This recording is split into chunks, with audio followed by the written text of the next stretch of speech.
Alamisa septembre kalo tile 4 san 2025 Mali jamana olu kɔni flash spécial kɛra an ka jabaraninso sanfɛ n'o ye ORTM ye ko Mali ɲɛmɔgɔw ko bɛ maliyɛnw ani diɲɛmaa bɛɛ lajɛlen ladɔnniya k'a fɔ k'u kɔni damakasi sɛbɛn don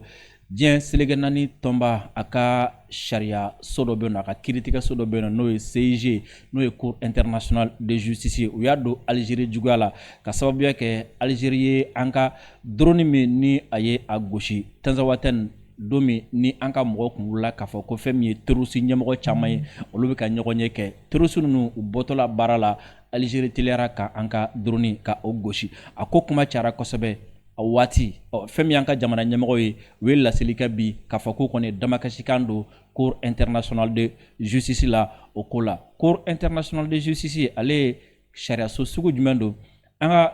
jamana u ye damakasi sɛbɛn min fana don sɛbɛn sugu jumɛn don mun de bɛ a kɔnɔna la ni Ala sɔnna ma an bɛna o walawala aw ye bi kosɛbɛ o de la an b'a ɲini aw fɛ émission spéciale don vidéo aw ka aimer ka partager ka cœur caman bila aw kana ɲina k'aw abonné an ka page Facebook la aw kana ɲina fɛnɛ aw minnu bɛ k'an lajɛ nin waati na an ka chaîne YouTube ka Dirisa Mementa aw kana ɲina k'aw abonné an ka chaîne YouTube la aw abonnélen kɔfɛ a ye fɛrɛ kɛ aw ka cloche de notification a ka olu activer o b'a to n'a ye vidéo kɛ YouTube kan vidéo ninnu bɛ ci aw ma sous forme de notification a b'a sɔrɔ k'a lajɛ k'a sɔrɔ aw ma degun caman sɔrɔ a kɔnɔna la Mali kɔnɔ Mali kɔ kan aw bɛɛ lajɛlen bisimila aw ka kɛnɛ mandi kan aw ka plateau mandi kan ni o ye Biricom plateau ye min bɛ sigi aw denkɛ ani aw balimakɛ fɛ Dirisa Mementa ka ɲɔgɔn faamu ka ɲɔgɔn bilasira diɲɛ ko Mali kɔnɔ ko fo ka taga se kɛlɛ minnu bɛ an ka jamana kɔnɔna la wulikajɔ min bɛ diɲɛ jamanaw ni ɲɔgɔn cɛ ka se ka faamuyaliba sɔrɔ o la ni analyse ye ni ɲɛfɔliw ye ni miirina ye waati dɔw la ni kuma fana dili ye aw ma bi ni waati man ta an tɛgɛ ma an na kuma di aw ma aw hakilila ye min ye nin ko in fana kan ni Ala sɔnna ma a ka aw hakilila fana a ka o exprimer Mali kɔnɔ Mali kɔ kan halisa ka aw fo kosɛbɛ aw mana kɛ diɲɛ fan o fan fɛ boisson énergétique Pro Max boisson no min ni a mindala ka di a ka ɲi adamaden fari ma sabula fɛn min ye sɛgɛ min b'i kan a b'o wuli ka bɔ yen i n'a fɔ boisson yɛrɛ tɔgɔ bɛ a fɔ cogo min na ko énergétique fɛn min ye ka galabu ani kɛnɛya ka o d'i ma o ye ale boisson énergétique ka baara ye o la aw ka denguni kɛnɛw kan aw minnu ye sportif ye walima aw ka jama lajɛ kɛnɛ wɛrɛw kan aw ye aw taalan kɛ boisson énergétique Pro Max ye maliyɛnw laseli min kɛra ORTM kan bi ka sanga ni damakasikan min donna n'o laseli kɛra ma a ma kɛ ORTM de la damakasikan min donna Cour internationale de justice la Alizeri juguya la ni an bɛna tila ka an da don a la ka a walawala aw ye kosɛbɛ laseli min kɛra ORTM na an bɛ jɛ ka o lajɛ ɲɔgɔn fɛ an bɛ tila ka segin ka ɲɔgɔn sɔrɔ kumaso kɔnɔ analyse décryptage ani a tɔ bɛɛ lajɛlen na an ka taga ORTM kan aw minnu bɛ yen nɔ ko aw bɛ fɛ k'a to nanzara jamanaw fana kan ka wari ci ka na Mali la a ye fɛɛrɛ kɛ a ka TapTaps a ka application télécharger k'a sigi aw ka téléphone kɔnɔna na et surtout ni aw ye TapTaps application télécharger k'a sigi aw ka téléphone kan ni aw bɛna wari ci ka na Mali la code promo MEMENTA a ye o utiliser ni a ye TapTaps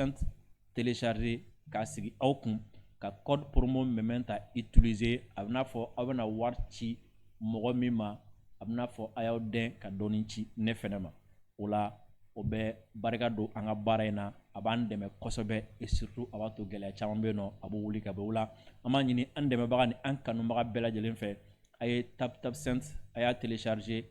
a ka wari ci kana Mali la ni a ye et surtout ni a bɛ wari ci kana MEMENTA a y'o don comme code promo n'a y'o fana don fɛn min ye bonus ye a b'o fana sɔrɔ o kɔfɛ.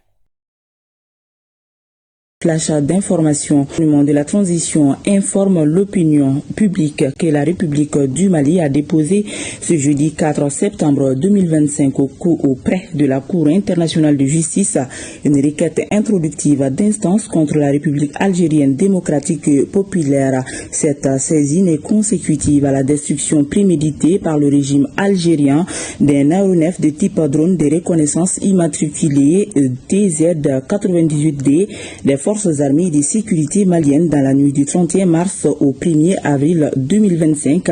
à Tizanwaten dans la région de Kidal. À cet égard, le gouvernement de la transition rappelle la tenue de son communiqué numéro 73 du 6 avril 2025 ainsi que ses différentes requêtes restées sans suite jusqu'à ces jours qui ont consisté à demander aux autorités algériennes les éléments probants de la prétendue violation de leur espace aérien par le dit drone. Le gouvernement de la transition rappelle que cette destruction du drone à l'intérieur du territoire malien constitue non seulement une agression, un acte hostile, inamical et condescendant de l'Algérie, mais aussi et surtout une violation manifeste du principe de non-recours à la force et un acte d'agression au regard de la résolution ARS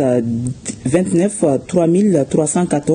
du 14 décembre 1974 de l'Assemblée générale des Nations unies, des dispositions pertinentes de la Charte des Nations unies, de l'acte constitutif de l'Union africaine et de son pacte de non-agression et de défense commune. Cette agression flagrante que le gouvernement dénonce avec force et dont le but a été d'entraver la neutralisation des groupes armés terroristes par les forces armées et de sécurité maliennes est le summum d'une série d'actes hostiles et d'agissements malveillants maintes fois dénoncés par les autorités maliennes et démontre clairement une collision malsaine entre les terroristes et le régime algérien qui leur accorde son protectorat. Par cette requête introduite auprès de la Cour internationale de justice, le gouvernement de la transition du Mali réaffirme l'impérieuse nécessité pour les États parrains et exportateurs du terrorisme au Sahel de cesser d'être une menace à la paix et à la sécurité régionale et de travailler de bonne foi pour contribuer à la stabilité, seul gage de la sécurité collective et du développement durable. Que Dieu bénisse le Mali et préserve les Maliens. Merci. Ni ye laseli min kɛra an ka jabarani so kan flash special ka sababuya kɛ ko an ka jamana ye dama kasi kan don diɲɛ selege naani tɔnba sariyatigɛso min ni a tɔgɔ ye ko Cour internationale de justice. Algérie ye dansago wale min ta k'an ka jamana duruni sɛgɛrɛ. Fɛn min ye communiqué kɔnɔkuma min kalanna sisan, le gouvernement de la transition informe l'opinion publique que la République du Mali a déposé ce jeudi 4 septembre 2025 auprès de la Cour internationale de justice une requête introductive d'instance contre la République algérienne démocratique et populaire. An ka jamana ko ko u bɛ bɛɛ lajɛlen ladɔnniya, jamanadenw ani diɲɛmaa bɛɛ lajɛlen ladɔnniya k'a fɔ ko bi alamisa septembre kalo tile 4 ko an ka jamana ye dama kasikan don diɲɛ selege naani tɔnba a ka sariyatigɛso min bɛ n'u b'a fɔ a ma ko Cour internationale de justice k'u ye a don Algérie juguya la. Cette saisine est consécutive à la destruction préméditée par le régime algérien d'un aéronef de type drone de reconnaissance immatriculé TZ-98D des forces armées et de sécurité maliennes dans la nuit du 31 mars au 1er avril 2025 à Tinzawaten dans la région de Kidal. Koni damakasi sɛbɛn min ni a donna ko a donna ka sanga fɛn min ma o de Algérie ye dabangama wulikajɔ min kɛ, dabangama wulikajɔ min n'u ye dankari anw ka pankuru na, pankuru min ni drone do, drone de reconnaissance ni o ye drone min ka baaraw ye ka taga ko o ɲɛɲini ka sɛgɛsɛgɛliw kɛ ka yɔrɔw lajɛ walasa ka se ka kunnafoniya sɔrɔ ni a numéro ye TZ-98D min ni an ka finitigilakaw ta don ko a kɛra marisi kalo tile 31 o su ka taga marisi kalo tile 31 o su ka taa avril kalo tile fɔlɔ la san 2025 Tinzawaten ni ale bɛ Kidal région. À cet égard, le gouvernement de la transition rappelle la teneur de son communiqué numéro 73 du 6 avril 2025. Ko la fɛn Mali a gouvernement bɛ hakilila jigin kɛ ka ɲɛsin a ye laseli min kɛ, u ye kunnafoni min kɛ ni a kunnafoni ye kunnafoni 73 n'u y'a kɛ avril kalo tile 6 san 2025 ainsi que ces différentes requêtes restées sans suite jusqu'à ce jour qui ont consisté à demander aux autorités algériennes les éléments probants de la prétendue violation de leur espace aérien par le dit drone.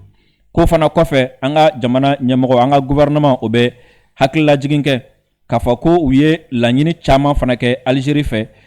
drone ale gosili kɔfɛ k'a fɔ ko dalilu minnu b'u bolo u ka dalila ninnu yirana min b'a yira k'a fɔ ko an ka drone kɔni ye Algérie ko a donna u ka dugukolo kan walima a y'u ka donna u ka sanfɛla la. Ko fo ka taa se an bɛ ka kuma yɔrɔ min na i n'a fɔ bi o fana Algérie ma jaabili kɛ o ko la. Le gouvernement de la transition rappelle que cette destruction du drone à l'intérieur du territoire malien constitue non seulement une agression, un acte hostile, inamical et condescendant de l'Algérie. Ko Mali gouvernement o hakila jigin kɛ k'a fɔ ko an ka drone min ni a gosira Algérie fɛ an ka nin drone tiɲɛni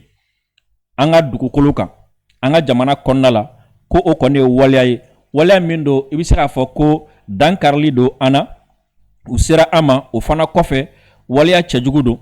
waleya min don teriya wale tɛ waleya min don dɔgɔyalima fana don min ni a bɔra Algérie yɔrɔ mais aussi et surtout une violation manifeste du principe de non-recours à la force et un acte d'agression. Ko o fana kɔfɛ ko fɛn min ye bɛnkan minnu bɛ yen nɔ ni diɲɛ bɛɛ lajɛlen bɛnn'a kan k'a fɔ ko jamanaw ni ɲɔgɔn cɛ ni gɛlɛya dɔ nana ni ɲɔgɔn faamubaliya dɔ nana k'a fɔ ko u ti a ko ɲɛnabɔ ni fanga ye ko nin bɛ o fana a bɛ o fana sɔsɔ.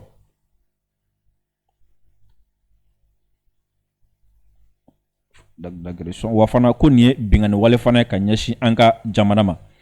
Au regard de la résolution A bar RES bar tant du 14 décembre 1974 de l'Assemblée générale des Nations Unies. Kuma kɔrɔ min ye ko jan naani selege naani tɔnba n'o ye Nations Unies olu de ni yamaruya in sigi olu de nin taabolo in sigi k'a fɔ ko jamanaw ni ɲɔgɔn cɛ an kana fanga kɛ ka ko ɲɛnabɔ ko Algérie ye o fana sɔsɔ. De l'acte constitutif de l'Union africaine et de son pacte de non-agression et de défense commune. Wa ko fɛn min Union africaine ale fana ka jɔsenw dɔw fana bɛ yen nɔ a bɛ olu fana sɔsɔ. Cette agression flagrante que le gouvernement dénonce avec force et dont le but a été d'entraver la neutralisation des groupes armés terroristes par les forces armées et de sécurité maliennes. Ko fɛn min ye Algérien ni bagamawale min ta ka an sɛgɛrɛ u ye nin bingali min kɛ anw kan ni a kɛra diɲɛ bɛɛ lajɛlen ɲɛkɔrɔ ko Mali gouvernement bɛ a kɔn a fanga bɛɛ lajɛlen na. Algérie ka nin bingani wale ko kun foyi ti a la a dabakun ye dɔrɔn Mali kun bɛ fɛ ka terroriste minnu bɛ yen nɔ n'a kun bɛna olu bɔ baara la ka o baara kɔni ka o bali an kana se ka terroriste ninnu k'o gosi ka olu bɔ baara la. Est le summum d'une série d'actes hostiles et d'agissements malveillants. O ko nin waleya kɔni ye c'est-à-dire Algérie ye waleya cɛjugu minnu ta ka an sɛgɛrɛ an'u ye wulikajɔ minnu kɛ juguya wulikajɔ minnu kɛ ko nin ko in kɔni bɛna fɔ c'est-à-dire a bɛna fɔ a sera fo legelege la quoi nin ko in bɛ taa fo o legelege la quoi nin ko in bɛ fo o sanfɛla la ka ɲɛsin an ka jamana ma. Maintes fois dénoncé par les autorités maliennes et démontre clairement une collision malsaine entre les terroristes et le régime algérien qui leur accorde son protectorat. Ko waleya min ni an ka jamana ɲɛmɔgɔw n'u ye a kɔn siɲɛ caman ko nin waleya b'a yira de nɔgɔ tɛ fɛn min na k'a fɔ ko fɛn min ye Algérie régime min bɛ yen nɔ ani terroriste kɔni k'a fɔ ko u sɛmɛ ɲɔgɔn sen na o fana kɔfɛ nin b'a yira de k'a fɔ ko Algérie fana kɛlen don k'a ka sutura birifini a ka kɔlɔsi birifini a ka dɛmɛ ani a ka lakana birifini ta ka o biri ni tiɲɛnikɛla ninnu ni olu ye terroriste ninnu kunna. Par cette requête introduite auprès de la Cour internationale de justice, le gouvernement de la transition du Mali réaffirme l'impérieuse nécessité pour les États parrains et exportateurs du terrorisme au Sahel de cesser d'être une menace à la paix et à la sécurité régionale et de travailler de bonne foi pour contribuer à la stabilité, seul gage de la sécurité collective et du développement durable. Or, comme Mali ni damakasi sɛbɛn min don Cour internationale de justice la, or ko nin ye k'a yira de jamana minnu bɛ yen nɔ ni olu bɛ ka terroriste dɛmɛ n'u ka terrorisme denfaya ta jamana minnu fana bɛ yen nɔ ni olu bɛ ka terrorisme su ka bila an na ni olu de bɛ ka kɛ sababu ye ka terrorisme ci Sahel mɔgɔw ma ko olu kɔni k'a dɔn u ka nin baara in u ka dabila baara min ni a bɛ kɛ sababu ye fɛn min an ka sigidaw yɛrɛ kɔnɔna la Mali dɔrɔn tɛ dɛ an n'an kɛrɛfɛ jamana bɛɛ a bɛ kɛ sababu ye ka na ni lakanabaliya ye u bɛɛ lajɛlen na o ko k'a ɲini u fɛ fana u ka baara kɛ ni kɔnɔnajɛlenya ye walasa basigi ni o dɔrɔn de bɛ se ka lakana anw ka lakana an bɛɛ lajɛlen ka lakana ka o sabati. Bamako le 14 septembre 2025 nin communiqué in a kɛra bi septembre kalo tile 4 san 2025 an y'a fɔ communiqué in a kɛra ka ɲɛsin min ma o ye Algérie an ka drone min ni a y'a gosi ka a jigin fɛn min ye nin requête ye a kɛra ka ɲɛsin diɲɛ selege 4 n bɛ se k'a fɔ a taara don yen de damakasi sɛbɛn taara don yen nɔ de diɲɛ selege 4 tɔnba i b'a dɔn diɲɛ selege 4 tɔnba n'o ye Nations Unies a sigikun yɛrɛ ko bɛn de kana diɲɛ na wa a ka principe ba dɔw ye o ye jumɛn kɛlɛ kana kɛ jamanaw ni ɲɔgɔn cɛ mɔgɔ kana tiɲɛni kɛ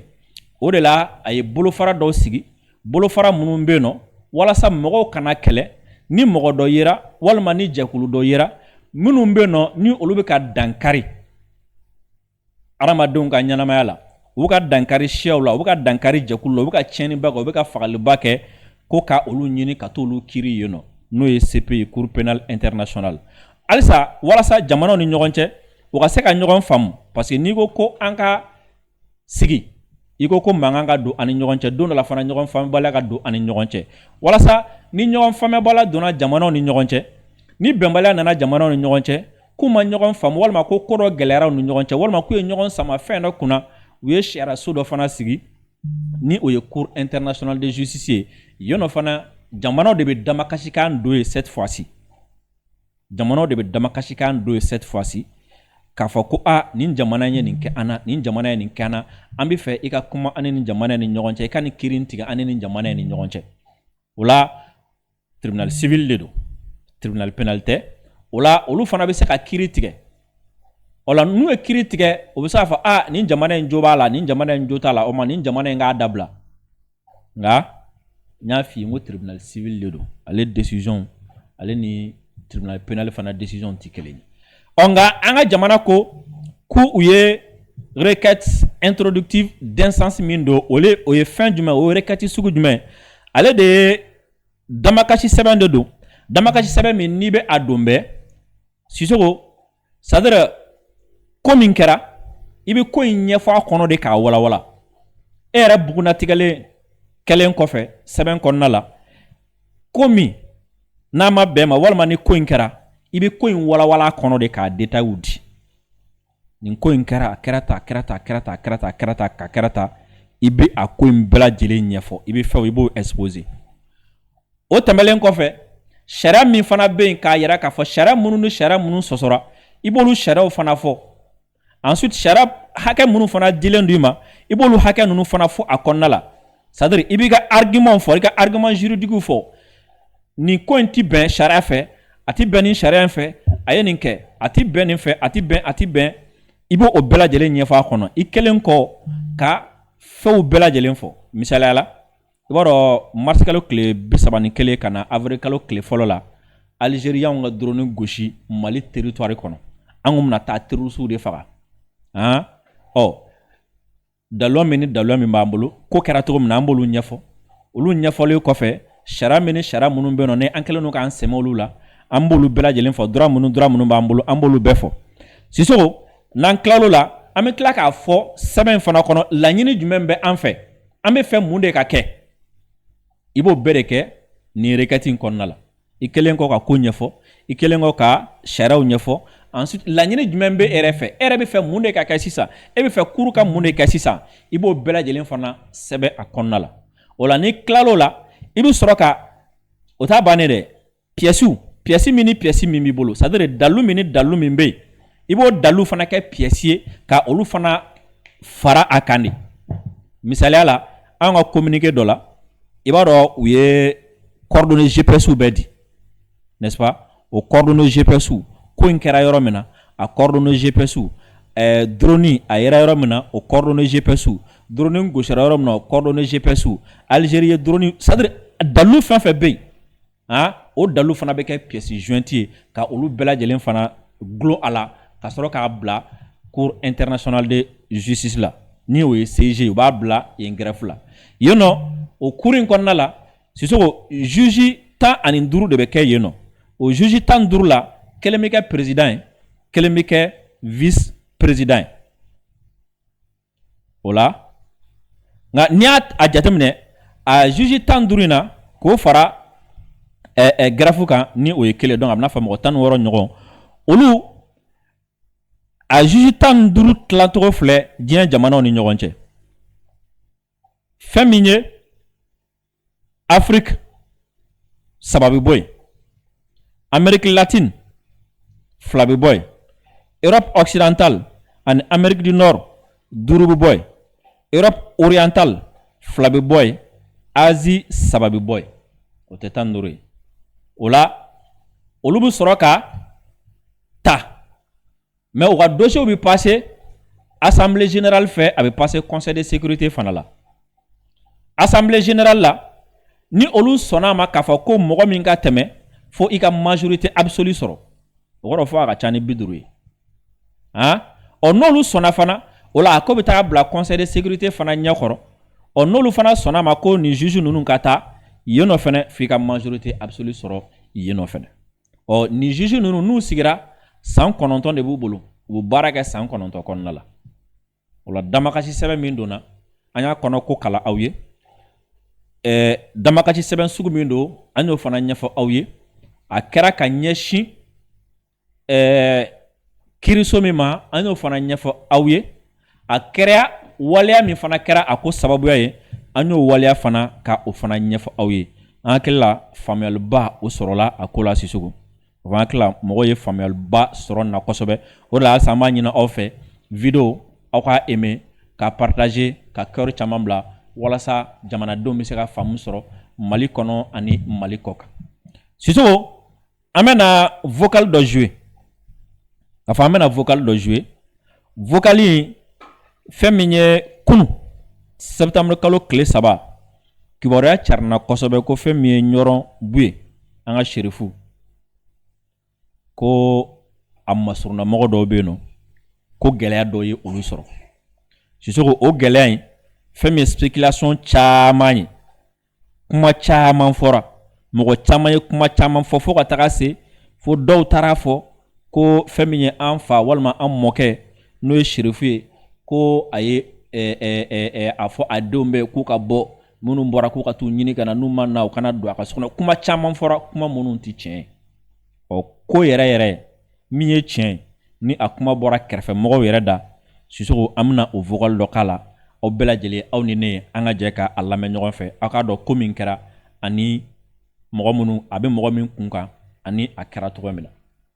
Ala barakatu HTM jama boy ka kuma kan labato bɔ ala dan bɔ bɛɛ lajɛlen fɔ n'a ka waati foli ne na an bɛɛ lajɛlen ka jɛ k'an ka foli fɔlɔ d'an fa boy an b'a ɲini ala bolo ala ka sɔn rahmahullah ko sa ka boy ka fa murabi mashallah Allah ka kolona kana no kan bɔ kan bɛɛ kɛ boy ka murabi an fa minnu bɛ siti ka mu fɔ ka dɔw ko ka dɔw ɲini wala siti shirku kalandenw kan bɔ an bɛ bɛɛ lajɛlen fɔ an bɛ dɔw ko an bɛ dɔw ɲini wala ala ka n'aw kɛ boy ka murabi o tɛmɛnen kɔfɛ kalandenw toujours alhamdulillah kunnafoni de don ka bɔ sɔgɔmada na ka na sisan kunnafoniw bɛ ka cari bɛɛ lajɛlen bɛ k'a fɔ i ta fɔ cogo la mɛ kalanden bɛɛ lajɛlen k'a mɛn k'a faamu karamɔgɔ bɛɛ lajɛlen k'a mɛn k'a faamu kuma fɔra cogo min na sɔgɔmada in na o de ye kuma ye alhamdulillah ala barika la an fa ka denbaya bɛɛ lajɛlen taara avion de fɛ kunun tarata alhamdulillah bon minnu wulila duguma sira fɛ denmisɛnninw lamɔdenw alhamdulillah olu de wulila duguma sira fɛ ani mɔbiliw ye bon mɔbili ninnu fana chauffeur 2 de b'u la kelen tɔgɔ ye Ibrahim o ye boye yɛrɛ ka denmisɛnnin ye a ka lamɔden dɔ don ani denmisɛnnin wɛrɛ tun b'u nɔfɛ o y'an den dɔ ye ani an kɔrɔkɛ n'o ye Khalilu Tigana ye ale tun bɛ ka mɔbili VOT in boli donc o comme u ye panne sɔrɔ sira la u sira donc dugu jɛra sɔgɔmada na wulila jɛma ni 30 km de jɛma donc kibaruya in kɛra yen quoi o de ye kunnafoni jɛlen ye a y'a sɔrɔ musoman minnu bɛ mobili ninnu kɔnɔ u y'olu jigin donc ni chauffeur fila ye ani cɛmannin minnu tun b'u nɔfɛ o n'olu taara donc o ye musoman ninnu to yen donc nin de ye kunnafoni jɛlen ye kalandenw an k'an kɔlɔsi information n'a ma bɔ alhamdulilayi an yɛrɛ fanfɛla la yɔrɔ jɛlen na kalandenw k'u kɔlɔsi a la bɛɛ bɛ k'i ta fɔ a fɔcogo la n'a mɛn dɔw ko k'u y'a ka denw bɛɛ labɔ o f'u ka taa mɔgɔ ninnu ɲini o n'u ma ye u kana segin so kɔnɔ o tɛ tiɲɛ ye dɛ o tɛ tiɲɛ ye kalandenw a y'a kɔlɔsi information na dɔw fana b'u profiter nin na ka don ka kuma yɛlɛma k'a kɛ u sago ye donc n bɛ min fɛ pour que u ka se ka o sɔrɔ nin kɔnɔna na donc o kuma in t'o ye dɛ alhamdulilayi ala barika la u ye den si tabarakala o ma sɔrɔ nin ko in na o ye dɔn ala barika la o bɛ ɲɔrɔ minnu bɛ bamakɔ yan fana o bɛ bamakɔ yan an b'a deli ala fɛ ala ka an n'u kisi ka an n'u tanga yarabi ala ka an n'u kisi ala ka an n'u tanga kalandenw minnu fana bɛ nin na an b'a ɲini ala bolo yarabi ala ka u ɲuman segin ka na an ma u kisilen ka na an ma yarabi an b'o ɲini ala fɛ o tɛmɛnen kɔfɛ fana an dɔgɔkɛ dɔ fana bɛ yen bishaw ale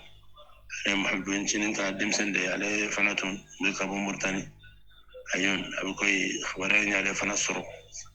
sira la o fana fanfɛla la yen nɔ donc ale wulila a taara ci min na moritani o kɔni ɲɛnabɔra a bɛ fɛ ka segin donc a segintɔla de sa donc ala y'a kɛ o ninnu ani kibaruya ninnu nana don ɲɔgɔn na donc ale fana ni elixi mahabudu ka elixi ani ale tun b'a boli donc a kelen don donc a fana a bɛ ko mɔgɔ ninnu y'a ta donc ni mobili in bɛɛ o kibaruya ninnu de bɛ sen na donc kalandenw bɛɛ lajɛlen k'i kɔlɔsi information na nin ko in na bɛɛ an bɛ ka fɛn bɛɛ lajɛlen mɛn na mais kuma ninnu fɛn o fɛn filɛ ne k'a fɔ a si tɛ tiɲɛ bɔ i ka su in na komi ni mɔgɔ min y'a lamɛn donc i bɛ faamuya sɔrɔ a la donc an fana ye mun fɔ sɔgɔmada in na ni mɔgɔ min y'o lamɛn i bɛ faamuya sɔrɔ a la an y'a ye u bɛ k'a bila site ninnu fana sanfɛ k'a fɔ ko b'u ka misi minnu taara ko misi ninnu yera misi ninnu segira an b'a fɔ bɛɛ lajɛlen k'a jɛya misi ninnu ma ye misi ninnu ma segin voilà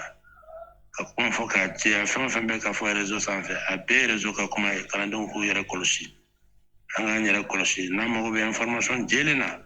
an ka information ɲini source ɲuman na lasili la donc an bɛ se ka min kɛ kunnafoni jɛlen ye mais kumaw bɛ tɛmɛ kalandenw yɛrɛ dama de ni ɲɔgɔn cɛ dɔw b'a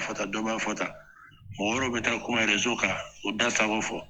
k'a sɔrɔ ko bɛ anw minnu kun kan mɔgɔw kan ka information ɲuman sɔrɔ ka bɔ anw de la anw man ka information ɲini TikTok kan o non on n'a pas besoin de ça o anw ka information ta yɔrɔ to ye an yɛrɛ ka ko la quoi donc fo kalandenw ka nin de faamu donc kuma caman bɛ sen na alhamdulilayi ala barika la fɛn o fɛn bɛ ka fɔ ayi ni se tɛ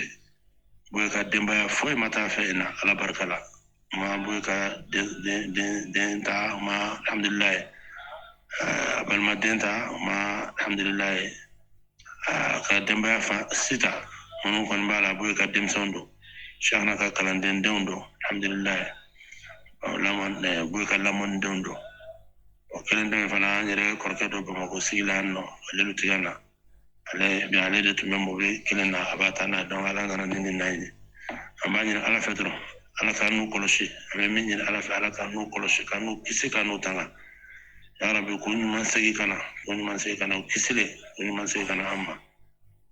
an b'a ɲini ala fɛ masa min ye nabila yusuf segin a fa ma yakubu ma an b'a ɲini ala fɛ ala ka ninnu segin an ma ala ko k'an ala kira bonya kosɔn kɔni nin kuma fila de tun don ka kalanden bɛɛ lajɛlen informé kalandenw kɔni ka dugawu kɛ an k'an ta kɛ dugawu ye ko jarabu ninnu na waati dɔ quoi on an bɛ ala deli ala ka b'u ye dusu sumaya donc min bɛ ka fɔ tiɲɛ tɛ bɛɛ ka i ta fɔ bɛɛ k'i ta fɔ mais kuma jɛlen ye nin de ye donc a ye nin de ta aw ka baara kɛ n'a ye ni kibaruya fɛn o fɛn bɛ yen nɔ ma an bɛna bɔ ka kunnafoni jɛlen d'aw ma kunnafoni saniyalen alhamdulilayi a kan ka bɔ yɔrɔ min na a bɛ bɔ yen ka se kalandenw ma mais fɛn min ye hɔhaw tɔw ayi aw kana tulo dɔw la bagan ninnu fana ka kibaruya la bɛɛ y'i ta fɔ a la ka fɔ ko kalandenw do fini ayiwa an hakilila faamuyali caman sɔrɔla kuma la